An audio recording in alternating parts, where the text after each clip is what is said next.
कोलकाता येथे घडलेल्या घटनेबाबत सीबीआय तपास शीघ्र गतीनं कालमर्यादेत व्हावा आणि सर्व दोषींना फाशीची शिक्षा देण्यात यावी।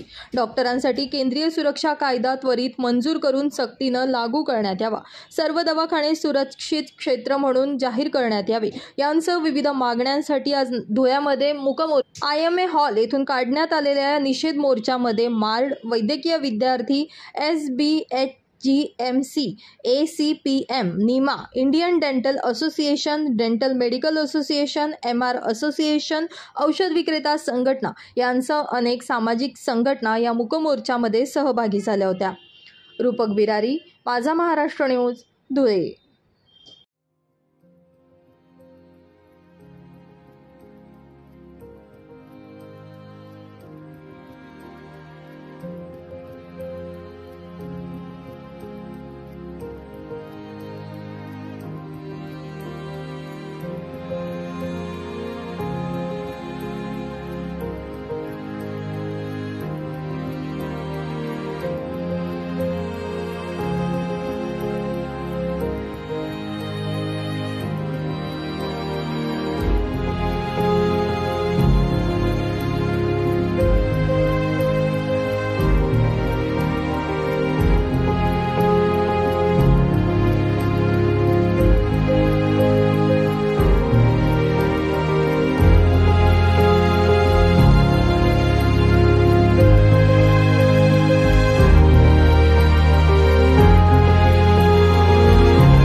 सरकारकडे हेच अपेक्षा आहेत की त्यांनी सेंट्रल प्रोटेक्शन ॲक्ट लवकरात लवकर मान्य करावा आणि डॉक्टर्सच्या सेफ्टीसाठी म्हणून ज्या काही आमच्या डिमांड्स आहेत त्या मान्य करायला हव्यात आणि आर्जेकर कॉलेजमध्ये जी घटना परत झाली आहे ती परत होऊ नये, त्यामुळे गुन्हेगारांना लवकरात लवकर शिक्षा द्यावी आणि कठोर शिक्षा द्यावी।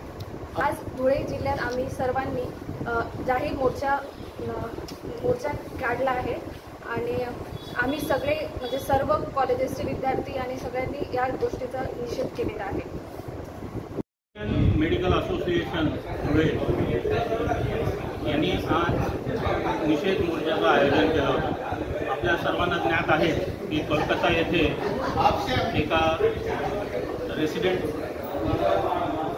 डॉक्टरवर झालेला सामूहिक बलात्कार आणि त्यानंतर तिची झालेली निर्घृण हत्या आणि त्यानंतर तिला न्याय मिळावा यामध्ये येत असलेल्या असंख्य अडचणी या सर्वांच्या अनुषंगाने या प्रसंगाचा निषेध म्हणून काल 24 तासाचा आमच्या सेवा आम्ही विड्रॉ केल्या होत्या।